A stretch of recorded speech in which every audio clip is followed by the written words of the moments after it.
Hello everyone, it is Gameday and welcome back to another video. As a new season draws near, it's time to have a look at the one just gone. So many fantastic memories, moments and games from across the 23-24 season.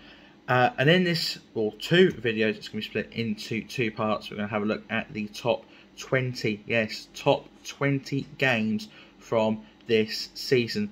A couple of honourable mentions to start off with. This is just football games, so there'll be no games from rugby league in particular. That'll sort of be at the end of the rugby league season. We'll look back at them games, although we've had some fantastic times there with Salford in the grand final just this weekend, in fact, at Hull FC, and many more fantastic Super League games coming up. And a couple of games that didn't make the top 20. Couple of away days I want to mention with two rivals, actually, Plymouth and Exeter.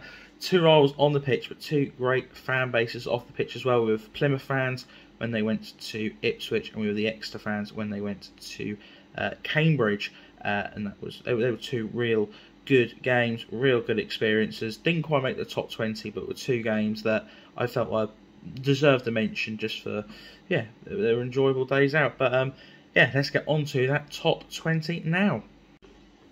So, in the 20th spot, then we head down to the 8th tier of English football and a playoff game. As a matter of fact, the playoff semi-final in the Isthmian League Division North. Felixstowe and Walton United took on Barnet and Pitsea. A game that sort of had everything, really. But the weather was horrible, but the football on the pitch certainly maybe ignore that. There was late goals, there was extra time, there was penalty drama, and the fact that it was a playoff game really added to it. The atmosphere was pretty good as well for an 8th tier game. Yes, in 20th spot, and I'll show a couple of highlights from each game. It is Felixstowe and Walton United versus Barnet and Pitsea. So Barnet and Pitsea score this, going to the playoff final. Big moment.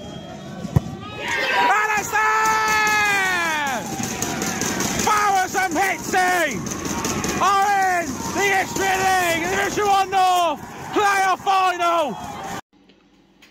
So moving on to 19th spot then, and the only game that actually ended in a defeat for the team that I was watching, the team they're actually wearing the shirt of today, Kings Lynn Town.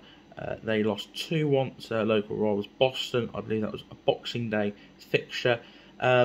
Yes, they lost. Losing a local derby wouldn't normally get you up into the top 20, but it was my most viewed video on the channel. I don't know what it's on now, 26,000 views. It's a lot of views, quite simply, a staggering number, and just for that alone, deserved to make its way into the top 20. Would have been a bit higher had the result gone the Linnet's way, but it found itself 19th on this list.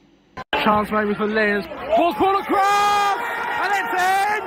Ben Stevens, we're on for one finish here. In 18th spot, we have a derby that went the correct way. Peterborough United 2, Cambridge United 0. Now, if this had been a league game, this would have been a lot higher up. But it was only an EFL trophy game. You know, I think there's only about 3,500 people there. Obviously, we know how the EFL trophy ended for the Posh, but we'll come on to that certainly later, further up the list. But nonetheless, no matter what competition it is, even if it was a friendly, it's always nice to get one over your local rivals. So, 18th spot, a derby win, Peterborough United 2, Cambridge United 0. Big chance here, F1 Mason. 2-0.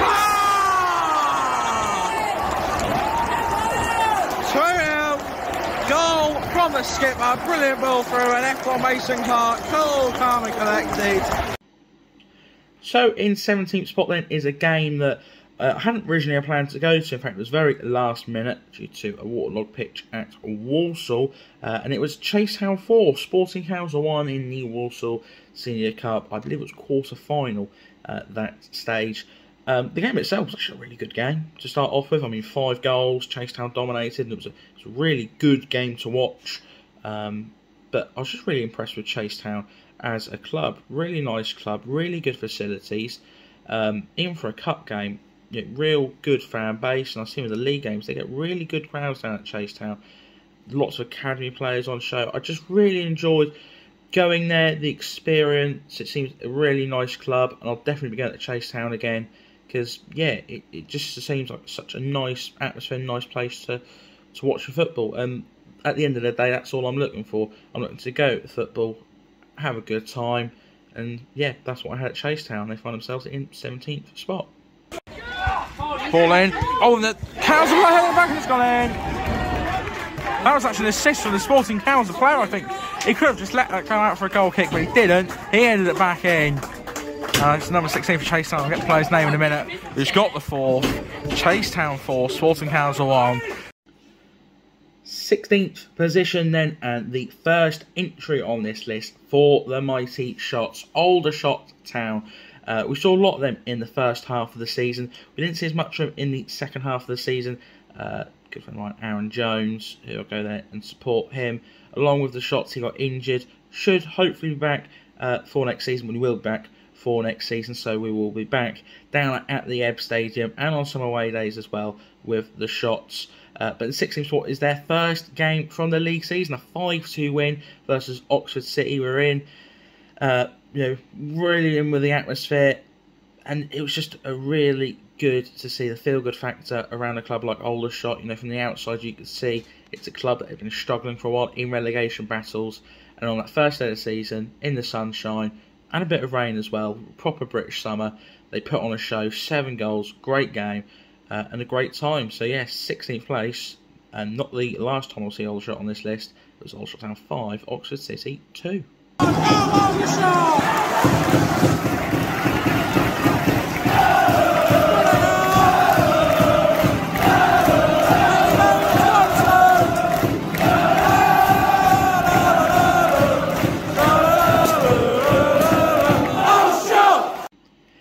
In 15th spot on this list is another one of the really early games. I think the Aldershot game might have been game 3 we did on game day, and this one was only game 4 or 5, and it was Colchester United 0, AFC Wimbledon 2, in with the Wimbledon fans.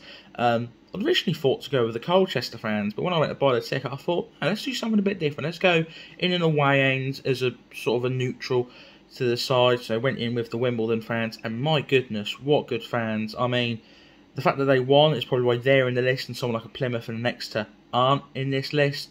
What an atmosphere. I love getting involved with the atmosphere. It was a good game. Wimbledon, of course, winning 2-0 with that, then 2 goals from James Tilley.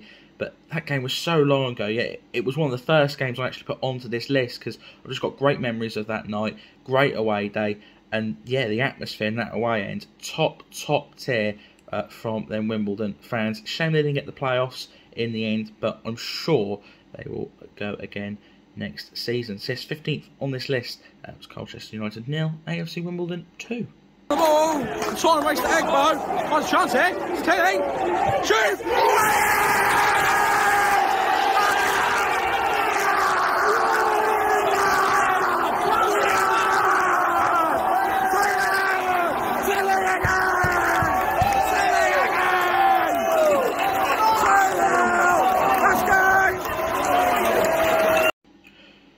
So, 14th spot then, and the only inclusion on this list for Chelmsford City. Now, they do deserve an honourable mention, actually. I forgot to mention them at the start, for their playoff game against Braintree. The result didn't go Chelmsford's way, and overall in the game, it was great atmosphere, but a lot of nerves, a lot of tension, and Chelmsford spent a lot of that game either drawing or behind. But for that 5-minute spell, where they got 2 late goals, that late equaliser by Alexander. Wow. If we were just doing this on top 10 moments, I should say there will actually be a top 10 in terms of late goals. It will feature on that top 10, I can guarantee that for sure. The result didn't go the way, and that's why it doesn't quite make it onto this list. But the Chelmsford game that does make it onto this list anyway, in 14th spot, is the 3-3 draw with Dover Athletic. Now, Dover actually ended up getting relegated, so this result in isolation, probably not the best result. It's more on there just for the good game. The atmosphere was good. Chelmsford fans were always fantastic. I love going to Chelmsford. Really enjoyed my time at the Melbourne Stadium. And this game was back and forth. Dover took the lead 3 times. Chelmsford came back 3 times. 6 goals. Entertaining draw. And whenever you want to go to a football game, you want to see a good game. And that's what this was. So 14th on this list. Chelmsford 3. Dover 3. Chance here, possibly. Chance! Look at it! It's 3-3! Oh, I didn't think the goal scoring was done. I think it's an own goal. Naylor, one who looks dejected. They must have gone in off of him. We move into 13th now, and the first inclusion, first of a few on this list for Gateshead, and it is the away day at Barnet. This was Barnet 0, Gateshead 2. A brace from, I think it was Stevie Wen, who got both goals, of course, now at MK Dons. This was a really good game. Barnet were up there at the time. They ended up coming second in the league. Gateshead, of course, were in the playoff push, robbed of the playoffs in the end, of course. We all know how their playoff campaign ended, never really started. This was a really good game. And the Heath fans are fantastic. Supporting a good friend of mine, Luke Hannant, who played in that game. And yeah, really good win. Gateshead played fantastically, and the atmosphere in the away end was amazing as well. And it was just such a big win in Gateshead's season. Gave us all the belief that Gateshead could do something special, and they would end up doing something special in this season. But again, we'll get onto that later on. But 13th on this list, a fantastic away day with the Heath. Barnet 0, Gateshead 2. No, I haven't really dealt with that at all, actually. As Gateshead go again. Pull back. Yes! It's 2-0. Second place Barnet by themselves. 2-0 down at home. We move then on to 12th spot in this list, and the first inclusion for the mighty Bloaters. Great Yarmouth Town, of course.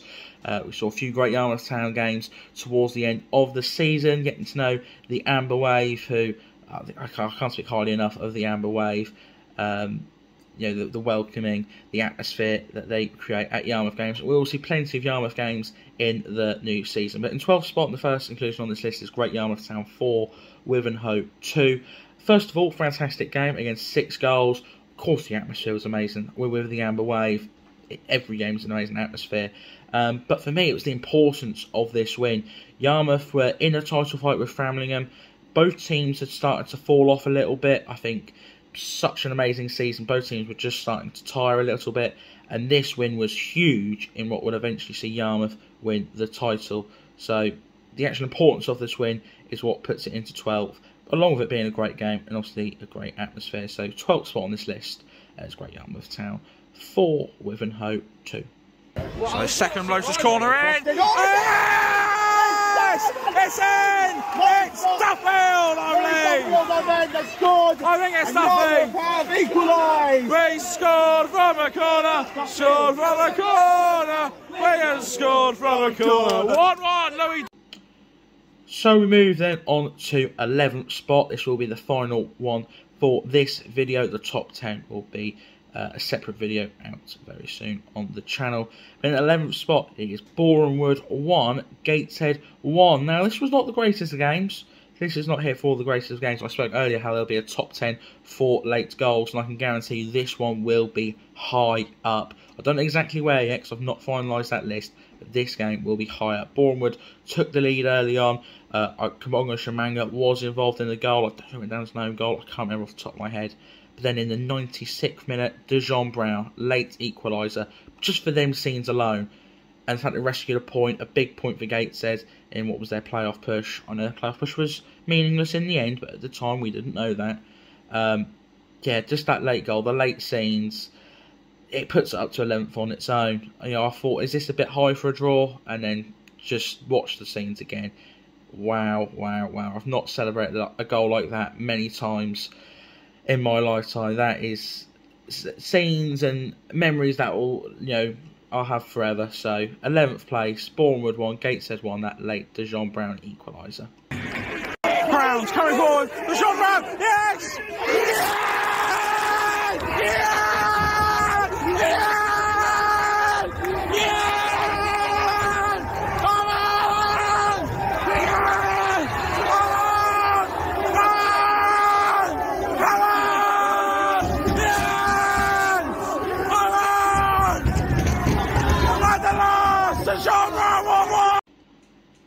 And so that is the end of part 1 then of the countdown of the best games from the season. If you enjoyed this one, please don't forget to like and subscribe. Don't forget to subscribe to the channel so that you don't miss part 2. But yes, the top 10 will be coming very soon, and I'll see you then for goodbye.